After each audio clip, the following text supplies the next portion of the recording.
Start.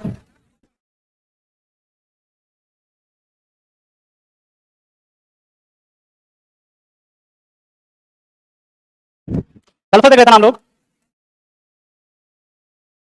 अभी नहीं हुआ है वो तो, जहां तक किया था उसके आगे करेंगे हम लोग अब, है ना।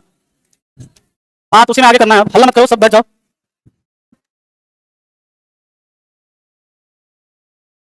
नेक्स्ट याद रखिएगा, सल्फर को हवा में जलाने पर सल्फर डाइऑक्साइड बनता है तथा ये नीले नीला रंग तथा कैसा नीला प्रकाश उत्पन्न करता है। अगला याद रखिएगा, कॉपर H2S के साथ अभिक्रिया कर कॉपर सल्फाइड बनाता है, जिससे तांबे पर काले धब्बे कैसे हो जाते हैं, काले धब्बे यानी ब्लैक स्पॉट, काले धब्बे हो जाते हैं। सरसों में तेल यानी जो ऑयल होता है, ऑयल के निर्माण में, इस सुबह ऐसा सवाल भी था एक, निर्माण में सल्फर हेल्प करता है। ये जो अंडा है, याद रखना, सड़ा हुआ अंडा, जो स्मेल मतलब आपका सड़ा हुआ मछली है, उन सब में जो स्मेल होता है ना, याद रखना H2S के कारण होता है। किसके कारण? H2S या सल्फर के कारण, ठीक है। इसके बाद याद रखिएगा, जो सल्फर है ना, सल्फर के ऊर्ध्वपातन से, जब सल्फर का ऊर्ध्वपातन होता है, सल्फर के ऊर्ध्वपातन से गंधक का फूल, एक तो जस्ते का फूल होता है, एक होता है गंधक का फूल, प्राप्त होता है। बस लिख लेना इसे, फैक्ट है एक। और इसका यूज कहां पर होता है सल्फर का? इसका यूज याद रखिएगा माचिस की तीली में, है ना। माचिस का जो तीली होता है उसमें यूज होता है ना, एंटीमनी सल्फाइड, पोटेशियम क्लोरेट और सल्फर। तो याद रखना इसका यूज बारूद में भी होता है सल्फर, बारूद तथा माचिस के तीली में। अब बारूद का निर्माण कौन किया था? बारूद का आविष्कार किसने किया था? डायनामाइट ने। डायनामाइट का आविष्कार किया था किसने? अल्फ्रेड नोबेल ने। बारूद का आविष्कार किसने किया था? याद रखना रॉजर बैकन ने। बारूद किससे किससे मिलकर बना होता है? चारकोल, उसके बाद पोटेशियम नाइट्रेट, है ना, और क्या? सल्फर। पोटेशियम नाइट्रेट, चारकोल और सल्फर, इससे मिलकर के बनता है आपका बारूद।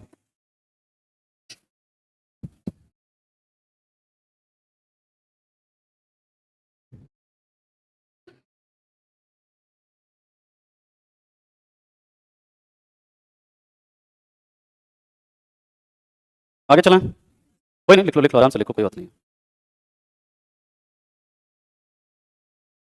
हाँ, क्या करना? माचिस के तीली में होता है। आविष्कार किसने किया बारूद का? अच्छा, रॉजर बैकन ने। इतना बात तो बताए हैं, ये लिखाए भी हैं, नोट्स में लिखा होगा पहले, है ना। जब हम लोग पियानो 3 जहां पर पढ़ा ना, वहां तो देखिए लिखा हुआ होगा, है ना। वो तो हम बार बार पूछते हैं आपको याद दिलाने के लिए कि याद हो जाए कम से कम।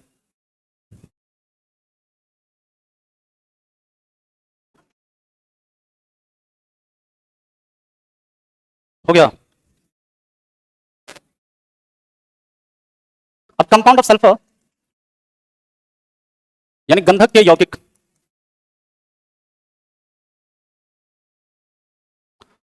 पहला याद रखिएगा SO2 सल्फर डाइऑक्साइड।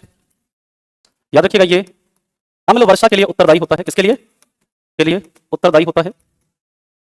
और दूसरा पॉइंट लिख लीजिएगा, इसके साथ साथ अम्ल वर्षा के लिए कौन? नाइट्रोजन डाइऑक्साइड और कार्बन डाइऑक्साइड रिस्पॉन्सिबल है। अम्ल वर्षा का पीएच आपको पता है 5.5 से क्या होता है, 5.6 से कम होता है। लेकिन याद रखिएगा ये हरित घर प्रभाव के लिए उत्तरदायी नहीं होता। ये हरित घर प्रभाव के लिए उत्तरदायी नहीं होता। और ग्रीन हाउस इफेक्ट से संबंधित प्रोटोकॉल कौन सा है? क्योटो। मॉन्ट्रियल किससे रिलेटेड है? ओजोन से। याद रखिएगा ये कहां से निकलता है? ये उद्योग के धुओं से। किससे? उद्योग के धुओं से निकलता है। इसके बाद याद रखना जो थर्मल पावर प्लांट है, ताप विद्युत, थर्मल पावर प्लांट कहिए होगा ना जी, ताप विद्युत संयंत्र से निकलने वाला मुख्य प्रदूषक, निकलने वाला मुख्य प्रदूषक गैस कौन सा है? सल्फर डाइऑक्साइड है। इसके बाद याद रखिएगा ज्वालामुखी, ज्वालामुखी से जो आपका वोल्केनो होता है, वोल्केनो से सल्फर डाइऑक्साइड तथा H2S नामक गैस निकलती है। और इधर रिसेंट में कौन सा वो वोल्केनो इरप्ट हुआ है? इथोपिया में, है ना। तो जो भी नाम है उसको याद रख लेना, है ना, निकलती है। पहले आप इसे लिखिए, तो जो भी उसका नाम था, हमको भी याद नहीं आ रहा है। हाँ, जो भी है उसको याद कर लीजिएगा, हो सकता है सवाल बन जाए पेपर में वहां से।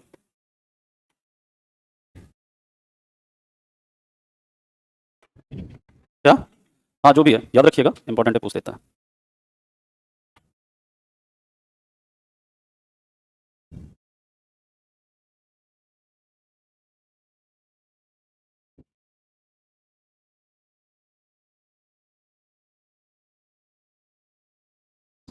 लिख लिया सभी ने?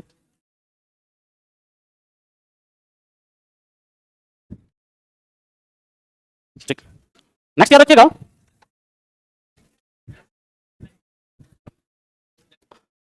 हो गया, लिख लिया सभी ने? याद रखना लाइकेन सल्फर डाइऑक्साइड के प्रति अत्यधिक संवेदनशील होता है ना, अत्यधिक संवेदनशील होता है, यानी हाईली सेंसिटिव होता है। याद रखना सल्फर डाइऑक्साइड के कारण पेड़ की पत्तियां काली होकर गिर जाती है।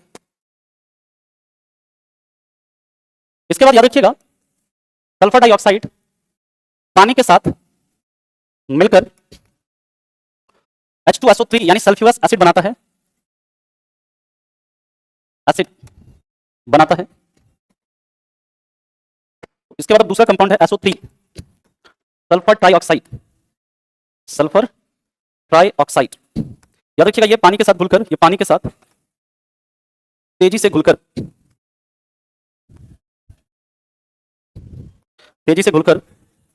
H2SO4 यानी सल्फ्यूरिक एसिड, इसी को क्या बोलते हैं? Oil of vitriol. और किस ग्रह पर पाया जाता है सल्फ्यूरिक एसिड? शुक्र पर, है ना। इसके बाद याद रखिएगा ये H2SO4 के साथ मिलकर, ये H2SO4 के साथ मिलकर क्या बनाता है? ओलियम। क्या बनाता है? ओलियम, या फिर इसी को क्या बोलते हैं? Fuming H2SO4। क्या बोलते हैं? धुआंधार H2SO4।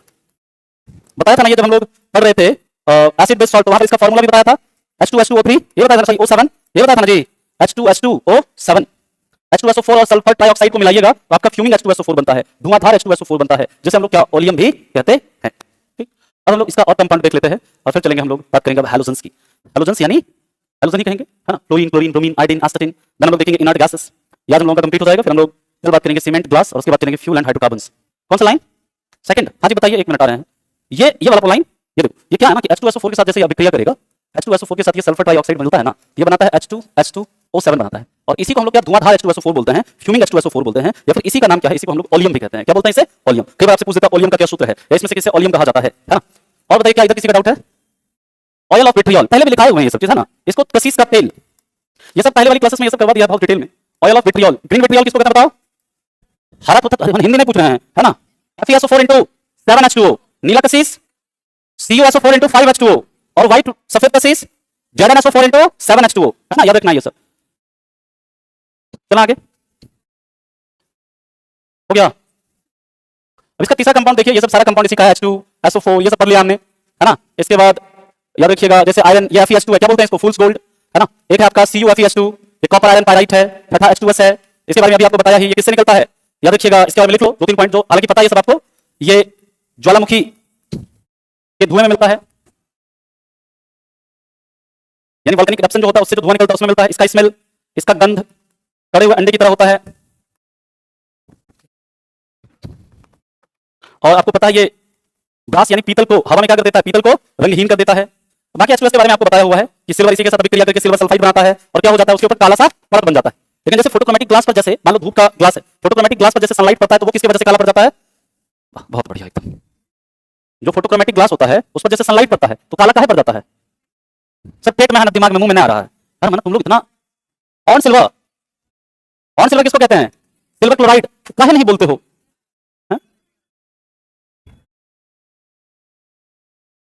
चला आगे। अरे केमिस्ट्री का भी डलवे नहीं किया तो कहां से मिलेगा काजल जी? मिल जाएगा केमिस्ट्री का जब अपलोड होगा तो।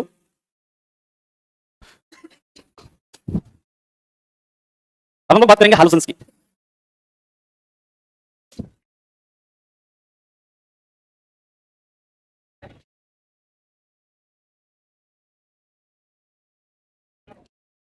चला आगे, नेक्स्ट है हैलोजन। इसको हिंदी में भी क्या कहेंगे? हैलोजन ही कहेंगे। तो ये किसमें मिलता है? याद रखिएगा ये 17th ग्रुप में, 17वें समूह में मिलता है ना। सबसे ज्यादा क्रियाशील तत्व इसी समूह में मिलते हैं, है ना। सबसे ज्यादा क्रियाशील तत्व इसी समूह में मिलते हैं, और इसमें भी सबसे ज्यादा क्रियाशील कौन है? हैलोजन में। अच्छा जनाब मतलब हैलोजन में आ गया जी, है ना। क्लोरीन है, गजब हो गया, मतलब ये सब तो तुम क्या बोले। इसमें सबसे ज्यादा क्रियाशील रेडॉन, अरे वाह, है ना। हाइड्रोजन बोल ही दो कोई,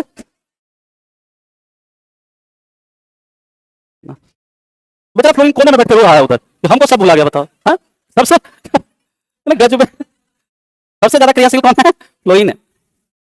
इसका एग्जाम्पल क्या देखना, अब एक एक करके पढ़ेंगे हम लोग सबको। क्लोरीन, क्लोरीन, ब्रोमीन, आयोडीन और एस्टेटीन। एस्टेटीन कैसा है? रेडियो एक्टिव है। एटॉमिक नंबर इसका 85, 85 है ना जी? 87 है ना? अरे 85 है, चेक करिए, है ना? 87 नहीं है। 53 में 32 जोड़िए ना, कितना होगा? 85। ब्रोमीन का कितना है? 35। इसका कितना है? 17। इसका कितना है? 9। हाँ, अभी एक करके हम लोग इसके बारे में पढ़ेंगे। क्लोरीन, क्लोरीन, ब्रोमीन, आयोडीन और astatine, and then we will discuss inert gases. आज हम लोग ये सब फिनिश कर लेंगे।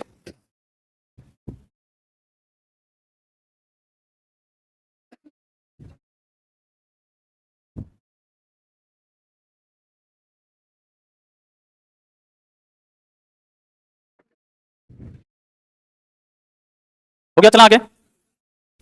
देखिए बहुत ज्यादा इसमें नहीं है, कुछ कुछ फैक्ट जो आपको याद रखना है। तो सबसे पहला फ्लोरीन, याद रखना कि इसकी खोज मॉइसन ने 1886 में की, और 1886 में किसको इलेक्ट्रॉन को खोजा गया, सॉरी प्रोटॉन को खोजा गया था, किसके द्वारा? गोल्डस्टीन के द्वारा। याद रखिएगा, ये सबसे ज्यादा इलेक्ट्रोनेगेटिव एलिमेंट है, सबसे ज्यादा विद्युत ऋणात्मक तत्व है मॉइसन, है ना? मॉइसन ऐसे लिख सकते हैं। ये सबसे ज्यादा इलेक्ट्रोनेगेटिव एलिमेंट है, तो सबसे कम इलेक्ट्रो पॉजिटिव भी है, ये सब आपको बता दिया पहले। अभी ये हाइड्रोजन में सबसे ज्यादा क्रियाशील है।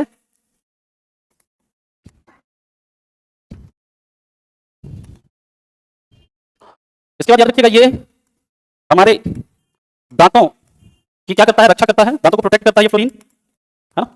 और इसका एक कंपाउंड है, इसके बारे में हालांकि आपको पता है, HF, है ना? HF कई बार आपको बता चुका हूं। हाइड्रोफ्लोरिक एसिड बोलते हैं। यूज कहां पर होता है? कांच पर लिखने में। और कांच को काटने के लिए किसका यूज होता है? कांच का अपवर्तनांक कितना होता है? कांच का 1.5 कांच पर लिखने में होता है। और बर्तन पर लिखने में किसका यूज होता है? बर्तन पर लिखने में एक्वाफोर्टिस। एक्वाफोर्टिस क्या है? HNO3 नाइट्रिक एसिड, है ना? ठीक है। इसके बाद याद रखिएगा, अगर फ्लोरीन हमारे शरीर में कम हो जाता है ना, हमारे शरीर में अगर फ्लोरीन की कमी हो जाती है, बीमारी कौन सी होती है इससे? दंत क्षय। कौन सा? जिसको कहते हैं डेंटल कैरीज। और अगर फ्लोरीन ज्यादा हो जाता है, इससे बीमारी होती है फ्लोरोसिस। कौन सा? फ्लोरोसिस। इसमें दांत एकदम पीला पीला हो जाता है ना? दांत चितकबरे हो जाता है। पायरिया नहीं, पायरिया अलग है। पायरिया एक फंजाई के कारण होता है जिसका नाम है एंटमीबा जिंजिवालिस। इसमें दांत कैसा हो जाता है? चितकबरा हो जाता है। चितकबरा दिखाते हैं अभी, पीला पीला एकदम। जब पानी में फ्लोरीन ज्यादा होगा ना, इससे दांत एकदम कैसा हो जाएगा? पीला पीला। इसे देख लो तुम लोग पहले, है ना? अरे लोग जानत लिखने के लिए दे रहे हैं, अल्लाह मत करो। अरे दे रहे हैं लिखने के लिए। ये देखो कैसा एकदम पीला पीला हो गया, है ना? ये वाला देखो, देखो ऐसा ऐसा हो जाता है। दांत के ऊपर जो व्हाइट लेयर है हमारा, वो किसके कारण होता है? दांत के ऊपर जो व्हाइट लेयर होता है वो किसका बना होता है? इनेमल का। इनेमल, दांत के ऊपर जो व्हाइट वाला जो लेयर है ना सबसे ऊपर, वो इनेमल का बना होता है। इनेमल जो हमारे शरीर का कैसा सब्सटेंस है? सबसे कठोर पदार्थ है। याद रखिएगा, इंपॉर्टेंट है। पहले अब इसे लिखिए, फिर चलते हैं इसके आगे। क्या? सल्फर का एलोट्रोप दिया था, करवा देंगे, वो भी करवा देंगे। ठीक, करवा देंगे।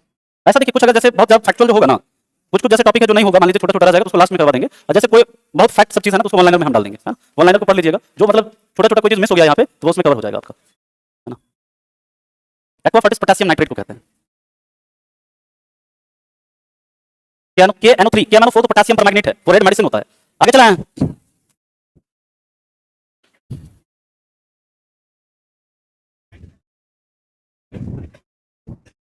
हो गया? चलिए नेक्स्ट है क्लोरीन। हल्ला मत करिए।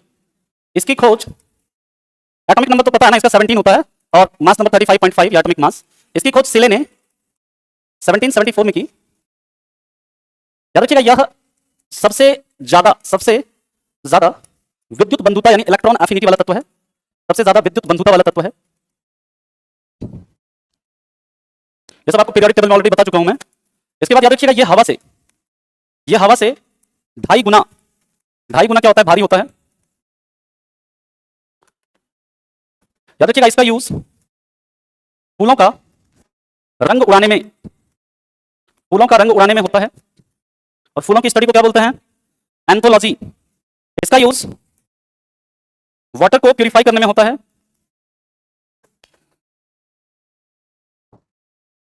इसका यूज ब्लीचिंग पाउडर के निर्माण में होता है, यानी विरंजक चूर्ण।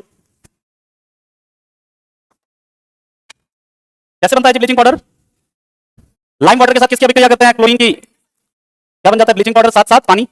इसी को बोलते हैं कैल्शियम ऑक्सीक्लोराइड, या फिर इसी को बोलते हैं कैल्शियम हाइपोक्लोराइड, है ना? इसी को बोलते हैं व्यंजक चूर्ण। और व्यंजक चूर्ण का क्या क्या यूज है आपको ऑलरेडी लिखा चुके हैं, है ना? जब हम लोग एसिड बेस सॉल्ट पढ़ रहे थे। इसे लिखिए फिर। हाँ, कौन सा लाइन बताओ, कौन सा हो गया? अच्छा, तो दिमाग कभी कभी सुस्त हो जाता है नहीं? हाँ, अच्छा ठीक है। चाय पियोगे? ये है, आधा कप देते हैं। सब आओ, एक एक बूंद ले लो सब इससे, हैं? चलो लिखो इसको।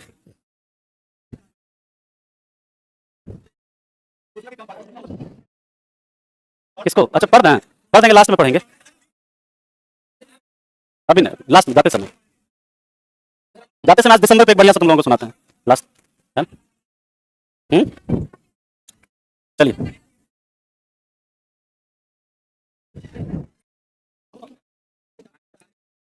चला आगे। इसका यूज अगला, इसका यूज पायरीन के निर्माण में होता है। पायरीन अभी बता रहे हैं क्या होता है, पायरीन के निर्माण में होता है। अभी अभी आ रहे हैं। पायरीन जो होता है इसका सूत्र होता है CCl4 और इसी को बोलता है कार्बन टेट्राक्लोराइड। क्या बोलता है? इसी का नाम है पायरीन। और ये यूज कहां पर होता है? कहां पर? हाँ, जो आपका यूज इन फायर एक्सटिंग्विशर, जो बिजली सबसे जो आग लगता है ना, उसको बुझाने के लिए ये अग्निशमक यंत्र जो होता है उसमें आपका यूज होता है ये पायरीन का। अगला याद रखिएगा, इसका यूज क्लोरोफॉर्म के निर्माण में होता है। क्लोरोफॉर्म है ना, इसका फॉर्मूला होता है CHCl3। और क्लोरोफॉर्म का यूज किसमें होता है? तो बेहोश वगैरह करने के लिए, है ना, बेहोश करने के लिए। क्लोरोफॉर्म, पहले तो क्लोरोफॉर्म सुंघा देते थे, आजकल क्लोरोफॉर्म वगैरह सुंघा के बेहोश नहीं करते हैं, है ना। आजकल इंजेक्शन वगैरह देकर के एनेस्थेसिया वगैरह करके यूज करते हैं। पहले क्या होता था, ज्यादा सुंघा देने पे पहले खत्म हो जाता था, है ना। फिर बाहर आके निकलते हो, गलती अपना बाने काम, सॉरी, है ना, गया काम से। तो चलो अब हम लोग बात करते हैं इसके आगे कि इसका यूज डीडीटी के निर्माण में होता है। और डीडीटी का पूरा मतलब क्या बताओ? फॉर्मूला याद रखिएगा पहले, C14H9Cl5, ये इसका फॉर्मूला है। और इसको बोलते हैं हम लोग डाइक्लोरो। पूछा हुआ आपके पेपर में कई बार, डाइफिनाइल ट्राइक्लोरो इथेन, एग्जाम में आपका पूछा हुआ है। और डीडीटी का यूज कहां पर होता है? कीटाणुनाशक के रूप में। इंसेक्ट का स्टडी क्या कहलाता है? एंटोमोलॉजी। इसका यूज कीटाणुनाशक के रूप में होता है।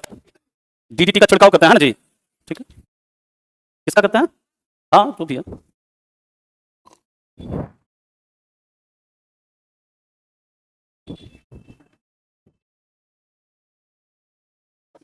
एक पॉइंट लिख लो यहीं पे, फिर क्लोरीन खत्म हो जाएगा।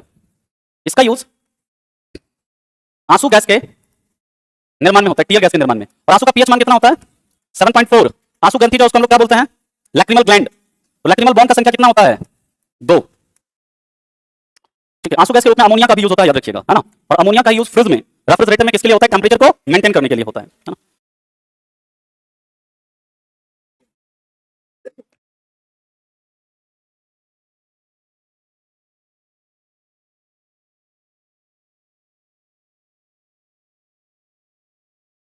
एक्टिंग कर रहे हो क्या जी, हैं?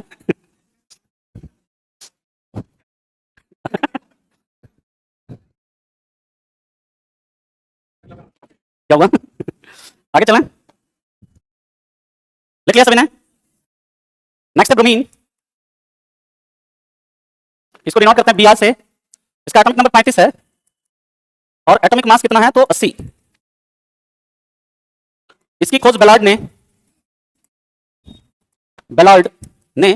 1826 में की। यह एक मात्र द्रव अधातु है, लिक्विड नॉन मेटल है। यह एक गहरे लाल रंग, डीप रेड कलर, या फिर आप लिख सकते हैं वाइन कलर, जो वाइन होता है ना, रेड वाइन का जैसा कलर होता है। यह एक गहरे लाल रंग या वाइन कलर का द्रव है। यह सी वाटर में तथा कच्छ के रण में ब्राइन के रूप में मिलता है। किसके रूप में? ब्राइन के रूप में मिलता है। बाकी देखिए, इसका कंपाउंड जो हम लोगों ने ऑलरेडी पढ़ा हुआ है, फिर भी आप लिखना है तो लिख लो, आपकी श्रद्धा है, मैं लिख दे रहा हूं। कंपाउंड ऑफ ब्रोमीन एक है आपका AgBr। यूज कहां पर? क्या बोलते हैं इसको? Silver bromide. यूज किधर होता है? फोटोग्राफी में। और दूसरा है KBr, पोटेशियम ब्रोमाइड। इसका यूज कहां पर? निद्रा औषधि में। कहां पर? निद्रा औषधि में। पोटेशियम ब्रोमाइड, इसका यूज निद्रा औषधि में, स्लीपिंग ड्रग्स में। नींद को लाने वाला हार्मोन कौन सा है? नींद लगाने वाला हार्मोन मेलाटोनिन। कहां से निकलता है? पीनियल ग्रंथि से। पीनियल ग्रंथि को ही क्या बोलते हैं? Master gland. वाह, पीयूष ग्रंथि को बोलते हैं मास्टर ग्लैंड। पीनियल ग्रंथि को बोलते हैं मानव शरीर का तीसरा आंख, मानव शरीर का जैविक घड़ी। मेलाटोनिन हार्मोन को बोलते हैं रात या अंधेरे का हार्मोन। और एक बीमारी होता है निद्रा रोग। निद्रा रोग जो होता है किसके कारण? सीसी मक्खी के कारण। कौन सा प्रोटोजोआ रिस्पांसिबल होता है? ट्राइपोनसोमा। और प्रभावित क्या होता है? पीनियल ग्रंथि ही। ठीक है, कई बार पूछ देता है स्लीप साइकिल को कौन रेगुलेट करता है, तो पीनियल ग्रंथि रेगुलेट करता है। हमारे शरीर के अंदर तंत्रिका आवेग के फ्लो में मदद कौन करता है? सोडियम और पोटेशियम करता है। ये बताओ तुम लोग कि हमारे आंत में मौजूद जीवाणुओं के द्वारा किस विटामिन का सिंथेसिस होता है? अरे विटामिन पूछ रहे हैं, कौन कौन सा विटामिन जो है हमारे आंत में मौजूद जीवाणुओं के द्वारा बना लिया जाता है? सब बोल दो एक तरफ से, ए बी सी डी। लिख लो, नोट करके ये पॉइंट लिख लेना। विटामिन के और विटामिन बी12, इस दोनों विटामिन का सिंथेसिस जो है ना हमारे आंत के जीवाणुओं के द्वारा होता है। कई बार अलग अलग परीक्षाओं में पूछा गया है ये। क्या डाउट है किसी का कोई? हमारे आंत में मौजूद जीवाणुओं के द्वारा विटामिन के तथा विटामिन बी12 का संश्लेषण होता है। हमारे आंत में मौजूद जीवाणुओं के द्वारा विटामिन के तथा विटामिन बी12 का संश्लेषण होता है। फिर से एक बार बोल रहे हैं, हमारे आंत में मौजूद जीवाणुओं के द्वारा विटामिन के और विटामिन बी12 का संश्लेषण होता है। अब नहीं बोलेंगे, ओके? अभी बस लास्ट में सुना देंगे, है ना? सब्र का फल मीठा होता है, थोड़ा सा सब्र करो। नहीं नहीं, अभी नहीं, अभी नहीं, अभी जब लास्ट में, कोई बात नहीं है। हाँ, अच्छा ये फिर से बोलना है। अरे भाई मना, क्या बोले हम मना? आप कान में तुम्हारे बोल देते हैं। बताओ कि 4 बार बोले फिर बोल रहा है, बोलिए। लिख लो लिख लो, हमारे आंत में मौजूद जीवाणुओं के द्वारा विटामिन के और विटामिन बी12 का संश्लेषण होता है। चलो नेक्स्ट है आयोडीन। आयोडीन, आई आई, इसका एटॉमिक नंबर है 53 और इसका जो एटॉमिक मास है 127 है। एटॉमिक मास इसका पूछता है, याद रखना। आयोडीन के बारे में याद रखिएगा, यह एक उद्वपातित पदार्थ है, यानी सबलिमेट मटेरियल है।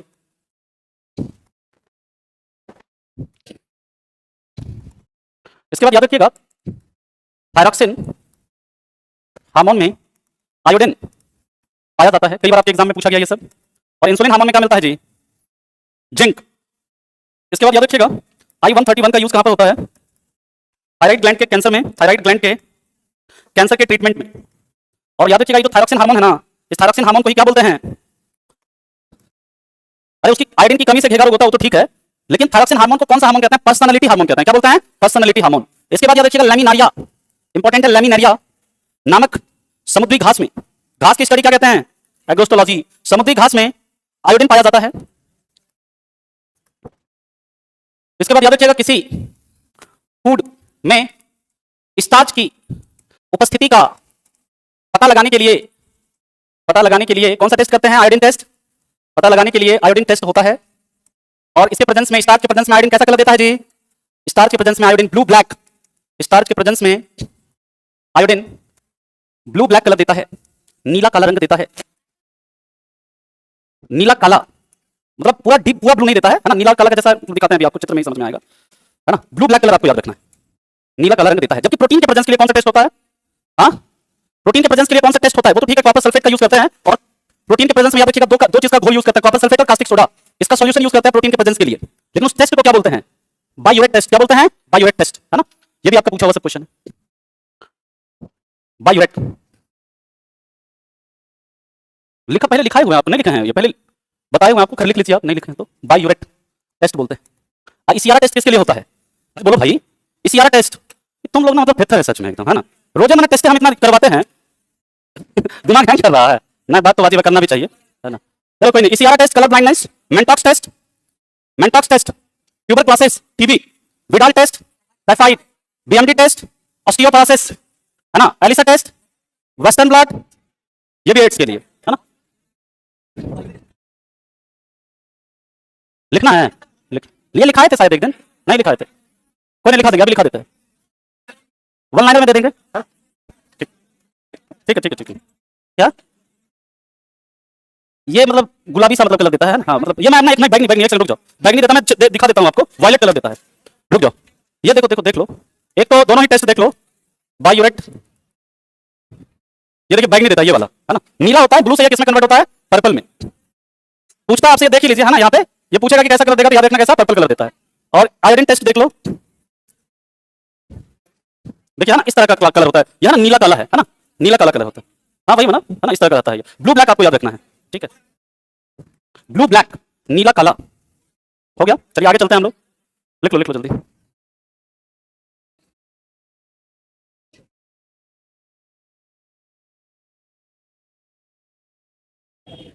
हो गया, चला आगे।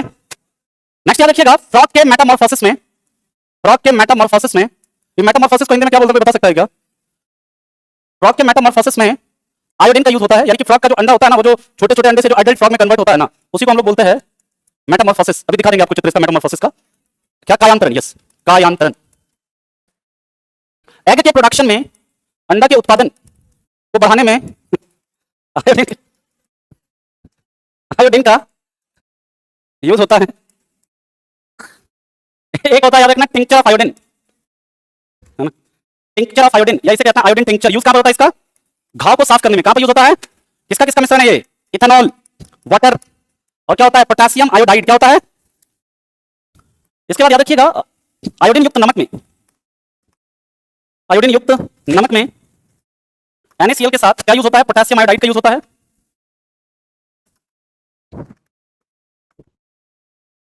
याद रखिएगा इसका जो कलर होता है, आयोडीन का कलर कैसा होता है? आयोडीन का रंग पर्पल होता है। कैसा?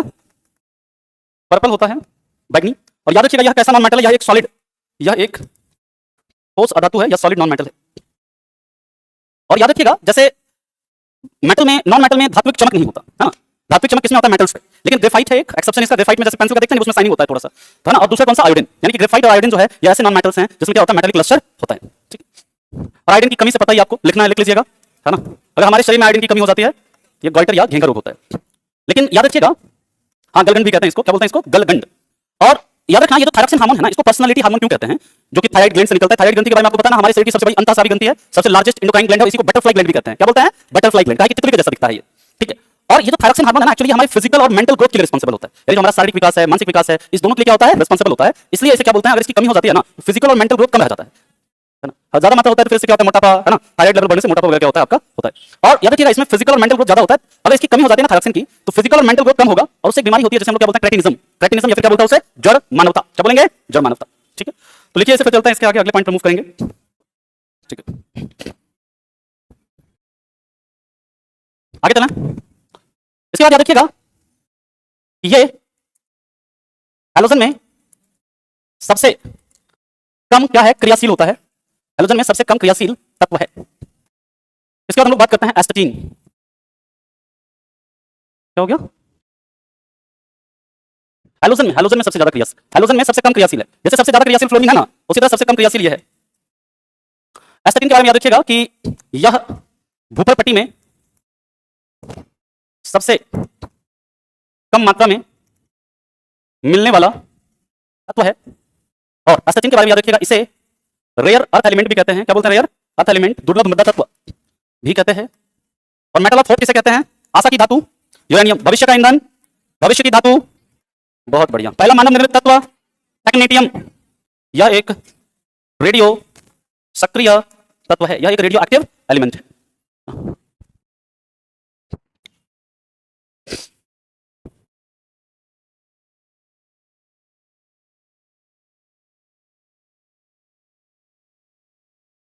लिख लिया? इसमें दो पॉइंट और लिख लीजिए यहीं पे, है ना, लिख देता हूं मैं कि यह, इसी के बारे में लिखना है एस्टेटीन के बारे में कि यह हैलोजन में सबसे भारी तत्व है। हैलोजन में सबसे भारी तत्व है। इसके बाद याद रखना इसका एक समस्थानिक होता है। इसके समस्थानिक एस्टेटीन 211, AT211, एस्टेटीन 211 का यूज कैंसर के इलाज में होता है। किसमें? कैंसर के इलाज में होता है, कैंसर के ट्रीटमेंट में होता है।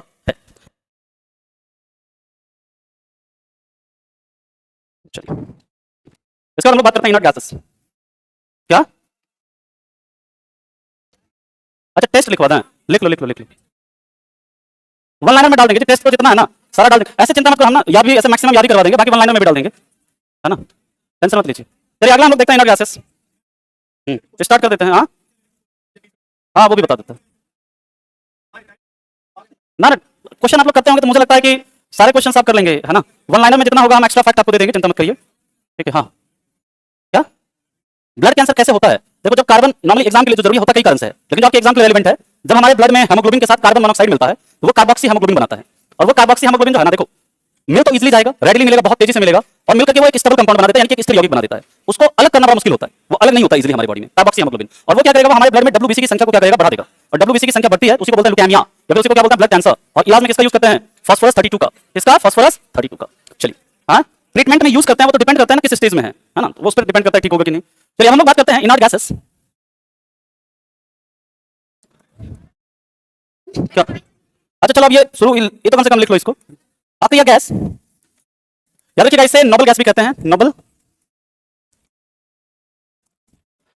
इसकी जो वलंती होती है, इसकी संयोजकता क्या होती है, शून्य होती है। ये 18th ग्रुप में मिलता है, किसमें मिलता है, 18th ग्रुप में पाया जाता है। इसकी वैलेंसी शून्य, इसका मतलब क्या है कि इसके आउटरमोस्ट ऑर्बिट में ना, इसका जो ऑक्टेट होता है, आउटरमोस्ट ऑर्बिट होता है, वो क्या होता है, कंप्लीट होता है, फिल्ड होता है। इसकी संख्या कितनी है, इसकी संख्या 6 है, 6 गो है ना। 6 को कौन कौन सा है, हीलियम, नियॉन, आर्गन, क्रिप्टन, जेनन और रेडॉन। हीलियम 2, ये 10, 18, 36, 54 और 86। सबसे भारी इनर्ट गैस, ये सब लिख लो। सबसे भारी इनर्ट गैस कल हम लोग पढ़ेंगे सीमेंट और ग्लास, है ना। सबसे हल्की इनर्ट गैस यूनिवर्स में, मतलब सबसे ज्यादा मात्रा में मिलने वाला इनर्ट गैस यूनिवर्स में, सबसे ज्यादा मात्रा में मिलने वाला इनर्ट गैस हीलियम। ये सब एक एक पॉइंट से आपके एग्जाम में सवाल बना हुआ है। एटमॉस्फेयर में प्रेजेंट सबसे भारी इनर्ट गैस, एटमॉस्फेयर में मौजूद सबसे भारी इनर्ट गैस, बहुत बढ़िया, जेनॉन। और जेनॉन को क्या बोलते हैं, स्ट्रेंजर गैस। सबसे ज्यादा कंपाउंड बनाने वाली इनर्ट गैस भी यही है। अगला पॉइंट लिख लीजिएगा, एटमॉस्फेयर में सबसे ज्यादा मात्रा में मौजूद इनर्ट गैस। एटमॉस्फेयर में कौन होता है जी, बोलो। हीलियम। एटमॉस्फेयर में भी, यूनिवर्स में भी आर्गन, बहुत बढ़िया। सबसे ज्यादा मात्रा में मिलने वाली इनर्ट गैस यह आर्गन। कितना होता है आर्गन जो होता है, लिख लेना 0.93%, 0.93%। चलिए तो अब इसके आगे का जो स्टोरी है ना, वो हम लोग करेंगे नेक्स्ट क्लास में। अच्छा चलिए पढ़ देते हैं जो भेजा है। अच्छा लिख लो लिख लो लिख लो। नहीं, इतना पढ़ने के बाद थोड़ा जरूरी है तुम लोगों का, है ना, है? लेकिन तुम लोग हैं, दिमाग एकदम चालू हो जाता है फिर ना, अगले 2 घंटे के लिए एक्टिव हो जाता है। क्या था? अच्छा नहीं, अभी आगे 2 घंटा चाहिए ना जी तुम लोगों को। अच्छा अच्छा हाँ ये तो है। सुना था, लिख लिया सर। चलो दिसंबर पे है ये। अच्छा चलो ठीक। क्या ना बीच में नहीं, ठीक है। सुन लो, पिछले बरस तुम साथ थे मेरे और दिसंबर था, दिसंबर पे है ये। पिछले बरस तुम साथ थे मेरे और दिसंबर था, महके हुए दिन रात थे मेरे और दिसंबर था। चांदनी रात थी, सर्द हवा से खिड़की बसती थी। चांदनी रात थी, सर्द हवा से खिड़की बसती थी। इसका तुम क्या गाल बजा रहे हो थे? लेकिन बहुत प्यार से मारा है थप्पड़ इसको, हाँ। अच्छा कोई बात नहीं, ठीक है ठीक है। अरे भाई सुन लो, ठीक है ठीक है। पिछले बरस तुम साथ थे मेरे और दिसंबर था, महके हुए दिन रात थे मेरे और दिसंबर था। चांदनी रात थी, सर्द हवा से खिड़की बसती थी। चांदनी रात थी, सर्द हवा से खिड़की बसती थी। उन हाथों में हाथ थे मेरे और दिसंबर था। बारिश की बूंदों से दिल पे दस्तक होती थी। बारिश की बूंदों से दिल पे दस्तक होती थी। सब मौसम बरसात थे मेरे और दिसंबर था। सब मौसम बरसात थे मेरे और दिसंबर था। भींगी जुल्फें, भींगा आंचल, भींगी जुल्फें, भींगा आंचल, नींद थी आंखों में। कुछ ऐसे हालात थे मेरे और दिसंबर था। कुछ ऐसे हालात थे मेरे और दिसंबर।